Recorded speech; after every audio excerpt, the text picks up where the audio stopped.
On this episode of The Light Dump, I'm speaking with Jilly Moxham, born into one of the world's most extreme and controlling religious sects called the Exclusive Brethren. From birth, Jilly's world was deliberately sealed off. No television, no radio, no media, no restaurants, no community. Even at school, she was forbidden from playing with or speaking to other children. Her life was governed by relentless meetings and rigid doctrine inside a culture that quietly normalised alcoholism while insisting its followers were the chosen and fortunate. With no alternative reference point, Jilly accepted this life as normal, but beneath the obedience she felt stifled, silenced and desperate for something more. It took decades for her to leave both a religion and an abusive marriage. When she did, the cost was brutal. She lost her financial security, her entire community, and devastatingly, she would never see her children again. And yet, this is not a story of defeat. On the other side of surrender, Jilly's life is freer, more truthful, and happier than she ever told it could be. This conversation is part of a project on the Light Dump that delves into what it takes to let go of a life situation that no longer serves you and the courage required to survive the consequences. If you have a story or know someone who does, please subscribe and contact me via email, which can be found on the lightdump.com website. I'd love to hear from you. Meanwhile, this is Jilly's journey. Good morning and welcome to the Light Dump, Jilly Moxham. It's so lovely to have you here, and you're my first person I'm speaking to on the podcast about the surrender stories. And really, this is a project of mine that I'm embarking on, which goes into how we over life have to sometimes surrender or let go of things to make our life better. So, Jilly, your story is incredible. I've had the great privilege of reading your story, and it will be out for others to read it in the future as well. Not too far away, I hope. But please do introduce yourself. You're here in New Zealand with me, and we'll start at the beginning, how you were born into the closed brethren, and please explain what that is to people who have no idea what that is. Right. Since leaving, I know it is a religious cult, but when you're in there, it's called a sect, but it's very exclusive. There's no contact with people outside of it. You're not allowed to eat with them. You're not allowed to mix with them. And there's a whole list of things you're not allowed to do. You're not allowed to go into their houses. They call themselves the Exclusive Brethren. That was the old term, but it is actually PBCC, Plymouth Brethren Christian Church. They have renamed it as now. So if you were to look it up on Google, it would be under PBCC, Plymouth Brethren Christian Church. And you were born into it, weren't you? Yes, sadly. My mother came from, she was an Australian, and she came in when she was 16 because the family came in. Yeah, so she was a converted person, yeah. Never really took to it fully, and of course she had bipolar, so it made the whole thing very interesting life I had. So as a little girl, describe little Jilly to us. Well, I was always curious, very enthusiastic, and just really excitable, I suppose you'd say. And so I had this problem. With other people, I had the problem. I didn't have the problem, of course, of being this child that wouldn't sit still or wouldn't shut up and like that. So I discovered at 3 that I was in what they call an environment that was very different from everybody else. When they told me I had to stop moving, because I just used to always move to music, because I had music as a very deep love of mine. And So I just wanted to, really move. And I was told to just, not move my body at all. So you imagine that at 3. So you're just a Yeah. little girl. You're embodying the joy of life in your movement, basically. Yeah, moved too much. Yeah. Everything that I was just virtually told, wanted to do, I was told I couldn't do. Yeah. And what did that do to you as a little girl? Did you? Oh, totally. It started the rebellion in me. I just wanted, the rebel is in me and has been since then. It just cooled my spirit, really, as, part of it, at any rate. They really couldn't kill it all.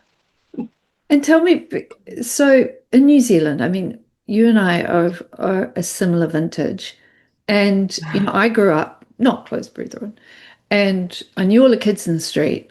I was in a small town, and we used to run along and, I don't know, play with our bikes and do stuff that children do after kindy or after school, and just hang out together.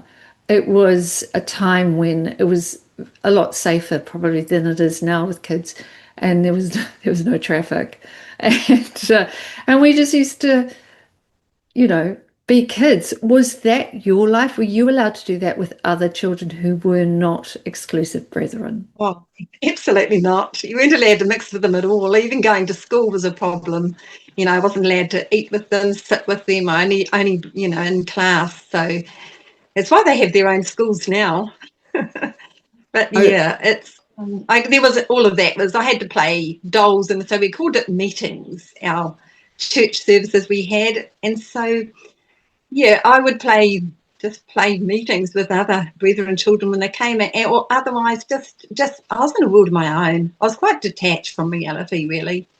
It made me that way. I just went, I sort of closed in and became this,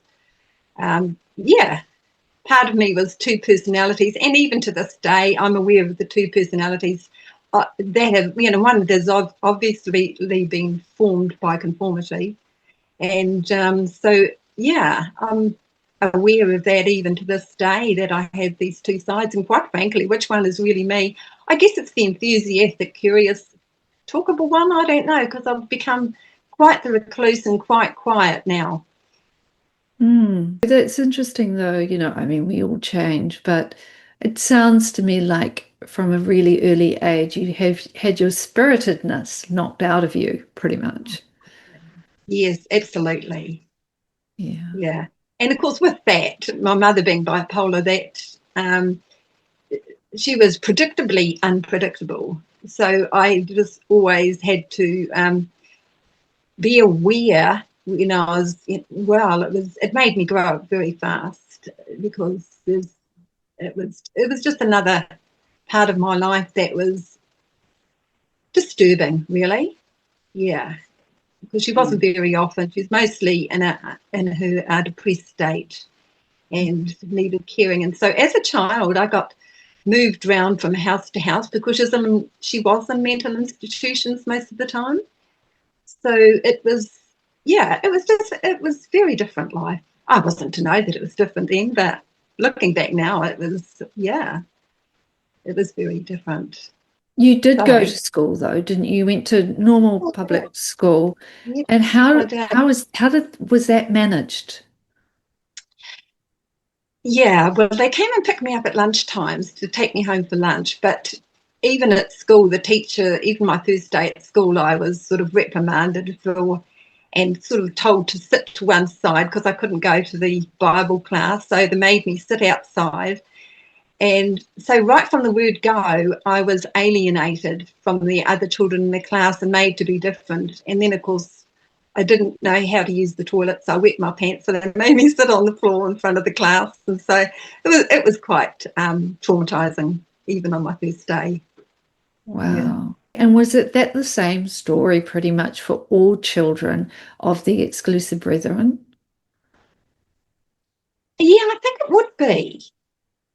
I've got no idea what the brethren is in a sense. Did they take an excerpt out of the Bible and say this is this is us, and we're not allowed to do all these things because it says that's in the Bible, kind of Yeah, thing. they really do. Yeah, it's forget. Look, it's so long since I've been in there. I've forgotten what it was. I think it's withdraw from iniquity is what it says for us, being separate from the world. And that's what all the separation is founded on. Separation is really the whole. It's its worst thing. Keeping the people separate from their families. When you I have quite a few children and grandchildren, and they won't have anything to do with me because I am what they call an outsider and an opposer. I oppose their position. So yeah. So it's yeah, interesting life. Did it rule by fear, and were you quite frightened of Absolutely. getting stuff wrong from the beginning? Oh, absolutely. You just lived that way. You didn't know what it was not to, because I realised, as I mentioned to you, I had a slight fear of being on this podcast because I was interrogated by priests as I got older. When I, got to about 15 and I, you become a teenager and you sort of, trying different things that you probably shouldn't do. And so there's this interrogation, and it was really horrible. So yeah, and that was like a, extended interviews where I just was screaming inside, and and it was just dehumanizing, really. Yeah. And your parents, from what I understand, the parents or the adults, you're the child at that point, the adults have the same, and they can get stuff wrong and get outcasts. Is that right? I mean, yes. On my wedding, my father went to. He got with what they call withdrawn from, which is excommunicated just a few weeks before I was due to get married, because he had touched a radio, and in actual fact, it had been me that had touched the radio and turned it up so I could hear the music, and him that had turned it off. But because he touched it, he got withdrawn from. And I look back now, and I sort of know it was the way they didn't like my dad, because he's a beautiful, free-spirited person, and he was challenging to them because he sort of said what he thought. So he was, I think they wanted to punish him, quite frankly, and that was the best way they could do it. And what does excommunicated mean? Did it mean who was he allowed to see or not allowed to see? What did that mean? Not nobody. He was he wasn't allowed to eat with my mother, and we had to leave the home. He was to be in the house by himself. Yeah, so he was he was ostracized from all, and it was quite a performance. The priest had to come and see you. You virtually had to lock yourself away like in a cell. It's like being in prison, really. Wow. Yeah. And the priest decides when you've had enough, you've done your penance. Oh, you've got to really apologise and get on. You've got to pray. You've got to say you're sorry, and then you've got to come back and in front of all the people in the church locally, you have to, say you're sorry to all of them as well, and they've got to say whether they actually forgive you. It's all in the name exclusive, isn't it? Yeah, which they've changed now. Interesting. Yeah. It's run on hypocrisy and deceit, really. Now they have all of this. They're trying to do charitable things. They have what they call RRT, which is they go around and help people when they're homeless, would you believe? They don't do it to so it's all hypocrisy, and it's quite a lot of people get very upset about people that have left, get very upset by that. I've learned to surrendering for me has been my answer to everything, really. Yeah.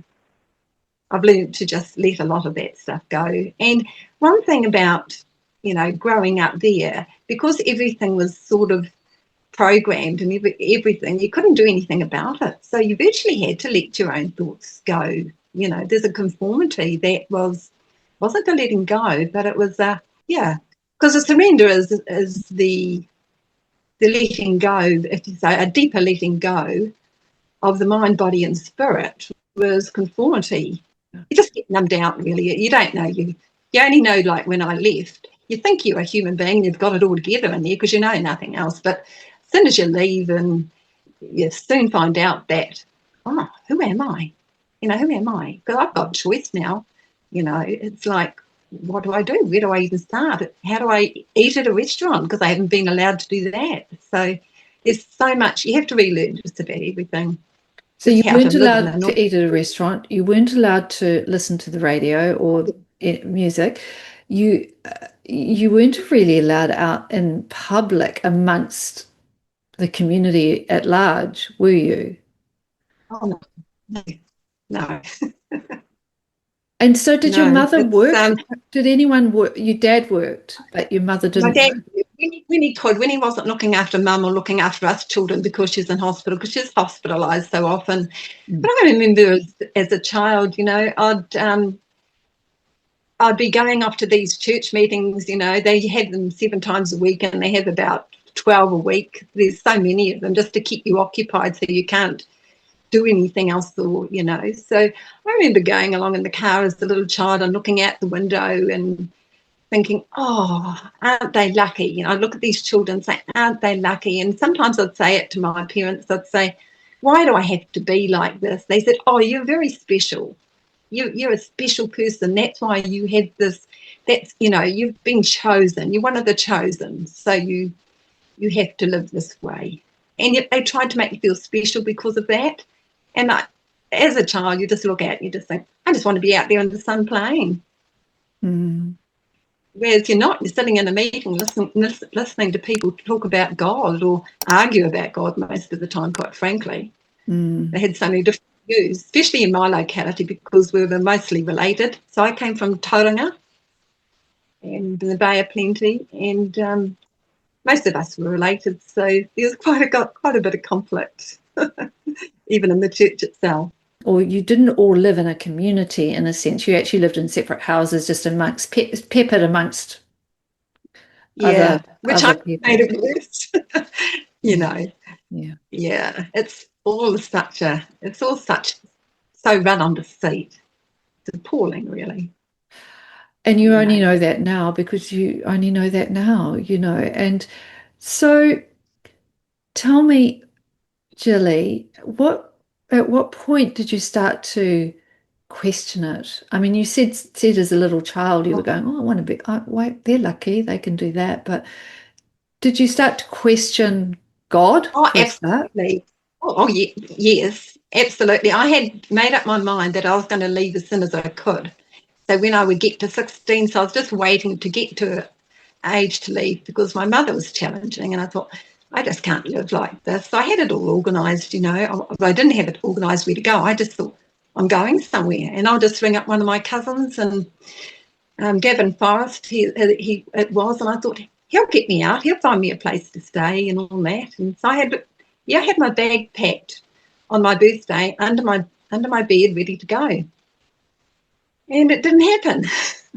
Why? Because my mother, my mother started. I had to harden myself, to psych myself up to be able to actually leave, because I loved my parents, even though my mum was sick, and my dad was absolutely adorable. So, I felt it was going to be a hard thing to do. So I had to sort of harden myself and psych myself up. And when I was in the meeting, my mum was sitting beside me in the church meeting that night, and she just started to weep. And I couldn't handle it. It's like, no, I can't do it. So I sort of walked out of the meeting and sat in the car, and she followed me, and she knew then. I think she might have sensed before that something was up. But it's like, I just knew that I had to look after her because, yeah. So I stayed in for another 35 years. Oh, you stayed that long after that. Wow. And Yeah, I was the mother for my mother. By the age of 15, 16, she didn't train me in housework or anything like that, so I wasn't very good at that. But as far as I would miss days off school, and I had to be the mother for the mother, so to speak. So I realised that would have to continue. And she, I couldn't leave until I put her into a respite home when I was 47. Wow. I really cared for her most of that time, so I really gave my life over to her, and stayed in because of her. Wow. Yeah. And you had siblings, right? I have one brother. Yeah, one brother in Auckland. You said earlier you could have called your cousin. Had he left? I think his brother had left, and he had organised already for, when I got to about 15, I started doing, things like climbing out the window and doing things that were, and he was arranging that sort of thing. He was the one that arranged all that. So because he arranged that, I thought he'd arranged for me to leave completely. So their family was known as a bit sort of borderline, so to speak. He had a brother that was out that he was able to sort of see occasionally, and he had more than a brother out. He actually had 3 members of his family out. So that probably, he was able to just be, a bit of a link to the outside world. It's so weird. Yeah. It's very hard to kind of imagine, because the outside world is just right next door. You know what I mean? And it's right there in front of you, but you're not allowed to touch it. It's the most strange idea. I know, but it's so far away from us being in there in that environment. It's so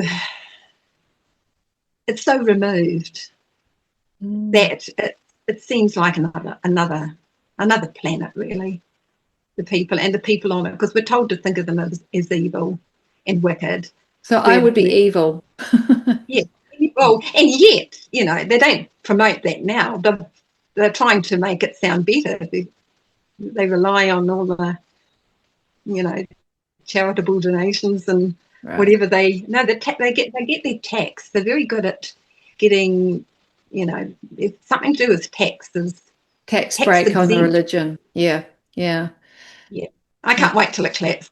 It will, of course, eventually. Probably quite likely. I think many religions like this, cults, as you've called it too, will fall over, and not probably the too distant future one hopes.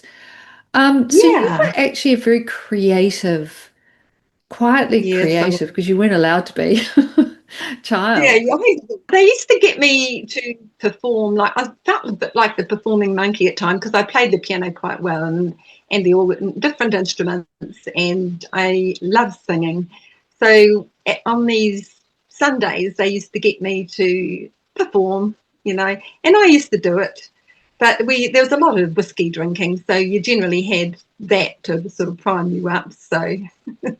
Wow. Yeah. And I never knew this. I mean, I kind of knew of the exclusive brethren.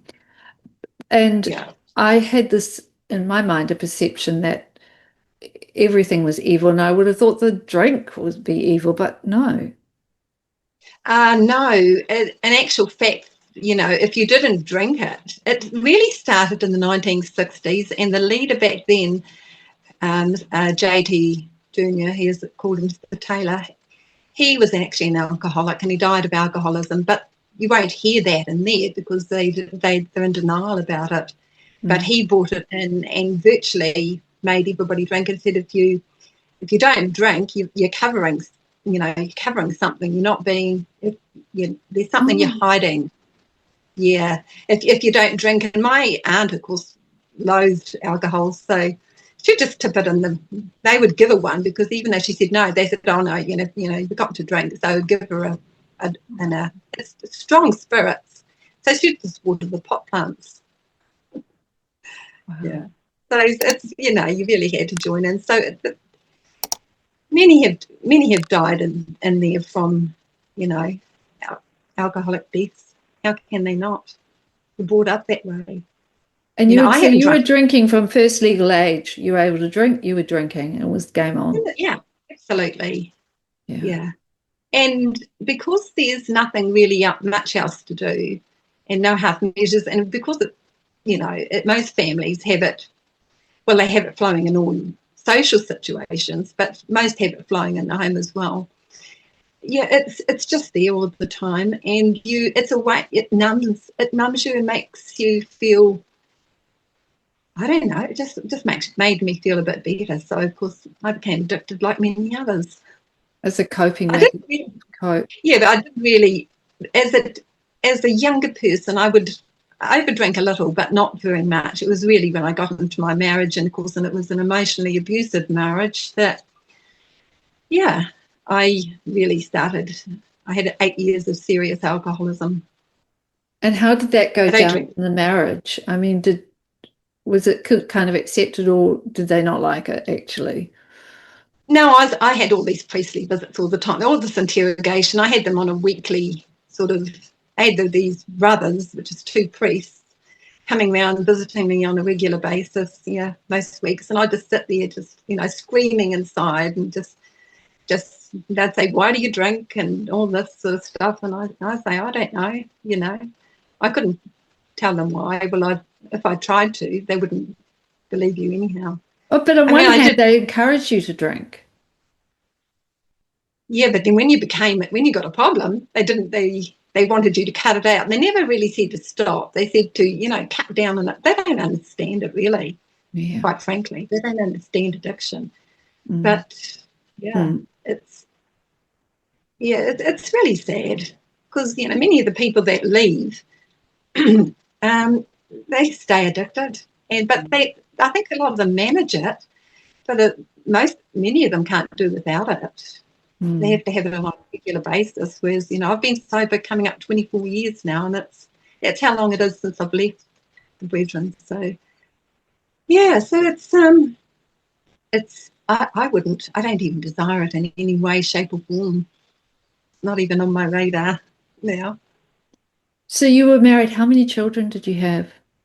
6. Yeah, 8 pregnancies. Was it like one after the other? Let's say 8 pregnancies that I know of, because I was hemorrhaging so much most of my life that I really didn't know whether I was pregnant or not. I even did that through my pregnancy. So, but I had to lie up for a lot of them. So I know what the cause of that was now, but it's like, and then when I, eventually I had to have a hysterectomy because I got so bad. But I was really supposed to have one long before I did, but the priest had said that I wasn't to because they thought I was doing it just to have no more children, and contraception wasn't allowed. My mother, she was addicted to everything, you name it. She was addicted to alcohol, drugs, and over-the-counter medicines, with bipolar, and that wouldn't have helped her. And of course, with 5 children, you were a busy mother. If you'd only had one child, would you be expected to work, or was there no? You're not. Do women not? No, work? they do. I think people work nowadays, but and back in my time, no, we were just there to have children. We were expected to get married, so I didn't want. And when you get to a certain age, like 21, and you weren't married, they would sort of pick somebody for you or send you wait or find somebody for you, and I didn't want that. So I virtually, went on a bit of a tour of New Zealand and saw the wildest, naughtiest boy I could find and said, yeah, he'll do. Who was Brethren? Yeah, he was Brethren, but he wore a leather jacket. He had long hair. He walked in late to the meetings. I was a rebel, but he was more of a rebel, and that really attracted me. And he had tried marijuana and all the sort of things that I'd heard of, and nobody else. He'd done things that other people hadn't done, and that I thought, yeah, I want that. And part of me thought that I would be able to. Subconsciously, I thought I'd be able to escape the Brethren, the church, through him. I thought, because he's so wild, that would probably happen. No, with that, he went really religious after we got married. He went quite the reverse. Oh my God! He became the good boy. So it changed. Oh my goodness. Okay. Yeah. So what was the tipping point? The tipping point, when I lying one night and I was, I didn't even know about abuse. I didn't know I was emotionally being abused. I was yelled at by my husband, and most days, oh, it was the very first day, he called me a bitch on the first night of our marriage, and because that's the way the leader used to speak, he used to call, used the word bitches and bastards and all this. The leader used to use these words. So then for my new husband to call me that, you know, I shouldn't have been surprised, but I was, because my dad was not that way at all. He was a very gentle soul. So to have somebody swearing at me straight away, I knew I'd made a mistake in the marriage just really the day after. But I knew that I was also in there for life. There's no such thing as divorce in there. Maybe now. I don't know. I don't think there is still. But yeah, so it's like I've, you know, made your bed, got a lie on it. So I made the best of it, you know. And he was actually, he was very kind to me when he was being sexual. So because I liked him being kind to me, I made sure I had plenty of sex, which is. And you had plenty of children, consequently. So I really became addicted to that side of it, you know, as well. It's like, you know. It was and you were drinking? Yeah, not so much early on. But yes, I did drink all the way through, but I became heavier. And my turning, when I started drinking really heavy, and I had a near death. I'm lucky to be here, really, quite frankly, because I drank so much. I fell outside over a porch and turned blue, and two of my daughters, one of them anyway, found me and called the ambulance, and they had to cut all my clothes off, and, you know, and they didn't have to shock me, but they apparently stuck something up my nose and saw that I had blood flow and was still just alive. So, yeah, so I was put on life support for 3 days, and I just knew I didn't want that, you know, for my life. I thought, no, I can't live like this.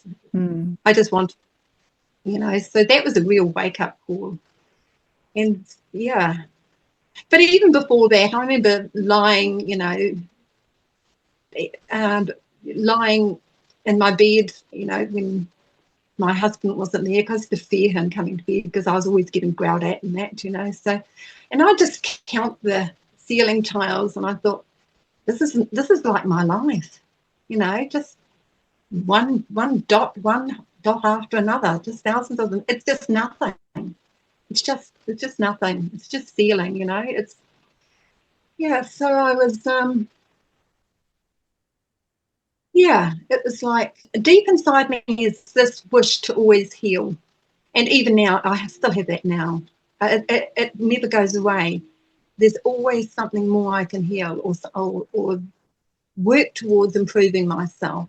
You know, when somebody tells me there's something wrong with me, literally, I will do whatever I can to heal that. That's, yeah. And so when I made up my mind to get sober, I did.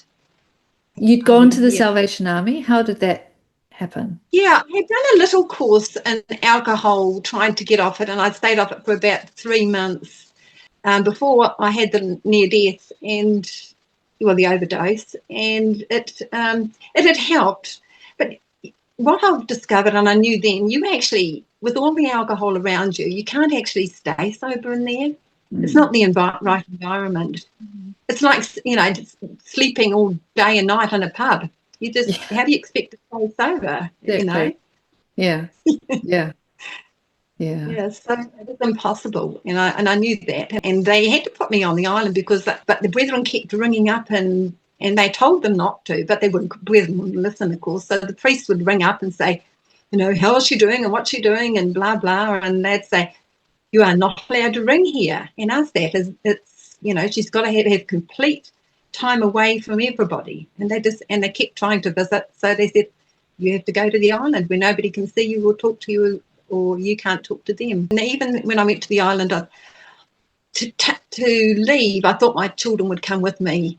However, they'd been programmed in the 10 weeks I've been on the island. They'd been brainwashed into, they just didn't make that choice, and that was incredibly difficult. So how did you leave? I mean, how do you... I tried to leave 4 times. I mean, I tried I tried 4 times to leave. Yeah, it was the first time was the neighbour, because she used to hear the yelling going on of, my husband sort of yelling. He used to do a lot of yelling. And of course, me, I'd yell back at that time and stage. I didn't know I wasn't educated in any other way of responding apart from, so she used to, and so she actually opened the door for me. She said, look, here's, you come across and stay with us. We can hear what goes on in your place, and I want to help you. So it was my next door neighbour that actually opened the doorway, because she could hear actually everything that went on, because everything was so loud and yelling. Wow. Awful, really. Yeah, not a nice environment for children to grow up in, but, The way it was. that's the way it was. Yeah. So then, and from there, and I said, oh, no, I can't come. She said, come and stay here. I said, oh, no, I can't stay right next door. She said, well, here's the women's refuge. And she gave them their phone number, which I kept in my bra. I couldn't even risk putting it in a drawer. I kept the phone number in my bra for months, because it was safe and it's by my body in case I even need to. And sure enough, I did use that. And I used them twice. But, I went back the first time, because the first time I went without my children and I started, missing them too much. I had little ones. And so, and then the second time, of course, I took the youngest with me. She was about 3, but then she got upset because she was very fond of her brothers and sisters. And so I went back there again, and both times when I went back, I went straight into the abuse again. The minute I was in the car, actually, it started again, the yelling and screaming at me, Wow. even though he said he'd changed, but he never did. Yeah. No. But I would believe that it was possible. Yeah, I'm incredibly optimistic. You're amazingly optimistic. You're quite something. There's obviously a calling within you to go, this is not who I am. I need to do my. Yeah, and the journey's been so great, now to actually life. It doesn't matter what comes up and how bad the challenge is, or even grief, how much of that comes up. It's just life is just so interesting. I can face anything. That's the way I look at it.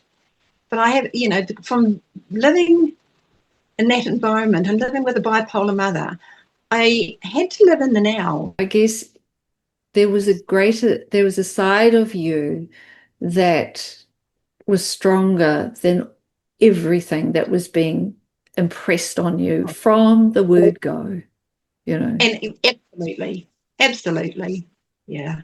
And you had to give up. You had to let go of your children, which is really tough. Yeah. You had to walk away from everything. Yes. Yeah. Right? Yeah. And that for a mother, if I had known that I had to do that, I probably wouldn't have left. But I had this notion, my optimism was that, oh, yes, my husband's abusive, so the children are all going to come out with me. Well, they didn't. But by then I knew I couldn't go back. Under no circumstances. Because I just wanted to be honest to myself and true to myself. Honesty is incredibly important for me. Mm. And it's not, you can't be honest in there. And I sort of discovered I was a person in that on the island. So it's like, yeah, it's just, and the desire to always be, to learn and to be the best human I can, it still drives me. Still drives me to this day, Yeah, I learned a lot about Michael Singer's living from a place of surrender. His course I took about 15 years ago online was life-changing. Online, and it was just it just changed me. I didn't even know I was a spirit and soul having an experience in this world. I had, there's a lot of grieving I had to do as the person that I thought I was. I just thought I was this, 3D body that was literally, physically in this world, and to find out that I was actually more than that, spirit and a soul, and I was just, the body really is my vehicle for me to experience life through. That was like eye-opening, and I had to come to terms with that over the course of a number of weeks, because it was such an aha moment. Wow. Yeah, but my word, that for me set me on the course to, it was just life-changing. Yes, I've had 2 really life-changing experiences through that, doing that course, and through on being on the island, getting sober. Yeah. Those are the major big ones, and near death, and that was, I'm lucky to be here. So it's like, you give me life, I'm not going to muck around with it again. I'm not going to test it again. I've been there, done that. And it's your children are still at large from you, in a sense, aren't they? They're still not around. Yeah, I think I've got 11 grandchildren and 2 great-grandchildren, and I've seen some of them, let's say that. The others I haven't. So I don't, if I walked past them in the street, I wouldn't know who they were. Oh, darling, it's so much to grasp, but it's understandable given that all you went through, that you decided that this is what you had to do for you. Yeah, I did. And I will always contact my children. I used to give them, ring them on their birthdays, but 4 of them have decided that they don't like that. So I text them, just always let them know that I love them and that I remember them, because they don't know how deeply I love them, and I can't explain that to them because they're not in my life, which is partly the reason I wrote, my story. So I've just really, if I do get to meet them or speak to any of my children, I will always speak to them. I will never talk about the church or anything negative. I will bring it into asking about them and making it so that the conversation can be pleasant, instead of being, because many that leave become bitter and twisted, and there's no way that I wanted that. I still want to operate from love, and my desire the desire in my heart is towards unity, which is interesting. Born into a separatist church, and all I've ever wanted was unity. Unity consciousness. I know. Wow. Yeah. Wow. That was far stronger. That's what you surrendered to in the end. Isn't that interesting? Isn't that interesting? Yeah. It just keeps separation. When, people say they have a purpose or something, I don't know anything really. I don't really concern myself with that, because I see the synchronicity of life, and I let life come to me and do as it what it may. Once you were away from them, you had no money, you had no vocation, you had this, but here you are. Look at you. I mean, glorious. That was really sad. My husband actually got in and took he got in and got the bank to close down my account and made me penniless. He wasn't supposed to be able to do that. The bank was not supposed to be able to do that under joint account, and they did it. So absolutely destitute. And see, I actually went to beg on the streets before I went to the island. There was a bit of a space there where I was, I actually nearly went to begging, and then I thought, well, where can I, the last time I left, I thought I'll go and live in some toilets, because where else can I live? At least there'll be a roof over my head. And I thought, well, which toilets can I go to where the brethren won't find me, or my husband won't find me? And the only one I could think of was an area of town which is called Otangere, which is it's highly populated by Māori. And I thought, they won't find, they won't look for me there. So I'm going to go and spend the night in the Otangere toilets, you know.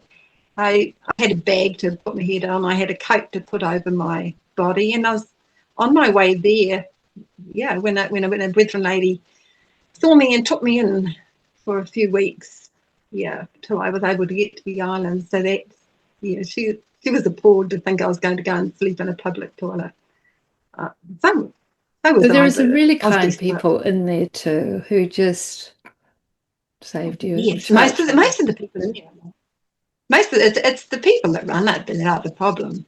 You know, the people, generally speaking, I mean,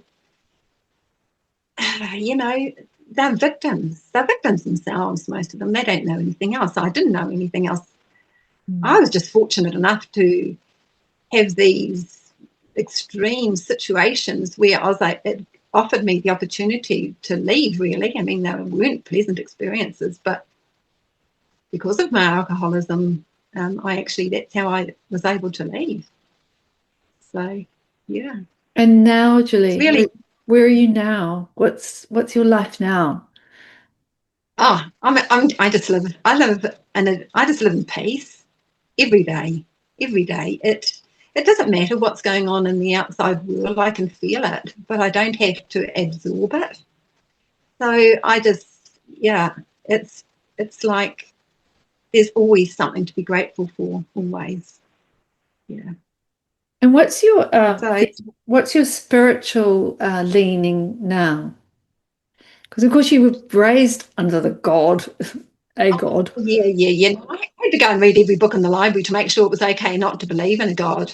But I've come back to that. I realised that, you know, they believed in a man in the sky, see, and so to me, I had no belief in that there's a man in the sky. I believe there's an energy. Whether you want to call that God, which many do, and they do believe it's an energy, that's fine. But I just like to call it the universal source. And I speak to spirit. So if I've got something troubling me, I will still offer up prayers. I don't do it every night, but I will sort of go into it. Yeah. And so I would call myself quite spiritual because there's something, I can't explain it really, but there's something way bigger than me, and it's, yeah. The main thing I've had to learn to do is to actually feel my body, because it was so numb, and from all my, you know, conformity and all the drinking and all things like that, it was just a whole numbing of my whole body. So when I wake up in the morning, first thing before I even get out of bed, as soon as I'm awake, I feel into my body, into my organs. I just feel them, because I couldn't even feel my heart or anything. So now I can breathe into my heart and let it go out through the top of my head, my out breath, and that sort of can center me. But all of that wasn't possible for many, many years. So really, my practice now is really feeling into my body and feeling my heart, because I'm really guided by intuition, really. And I know when it's right to do something. Like with you, you know, you are doing this podcast, every part of me said, no. But I knew it was the right thing to do, because I got my motto. How I know is that if something is light, it's right.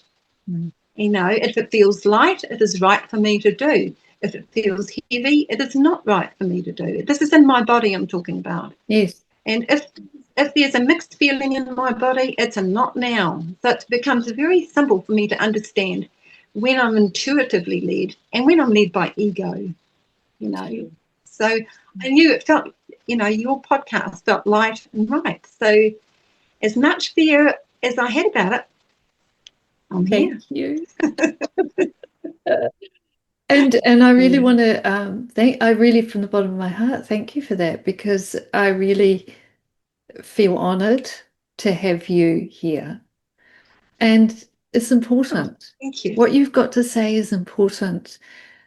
There will be other people maybe in your situation or something similar shades of it, that might hear you speak and find the courage to make a shift, to let go of their situation or surrender to it in a way that is more beneficial for them. So, is there anything you'd like to leave a message for anyone who might be in that situation? Oh, just be true to yourself, really. Just don't put your power into another person's hand. I don't really call it power, but your life. Your life is yours. It's not anybody else's. It's not for anybody else to dictate how you are or how you be, because we all have gifts. Even if we're made to think that we haven't, we have. And they can't be expressed or, even they can't grow unless you actually honour them. So you're really honouring yourself as well. So you just be true to yourself, really.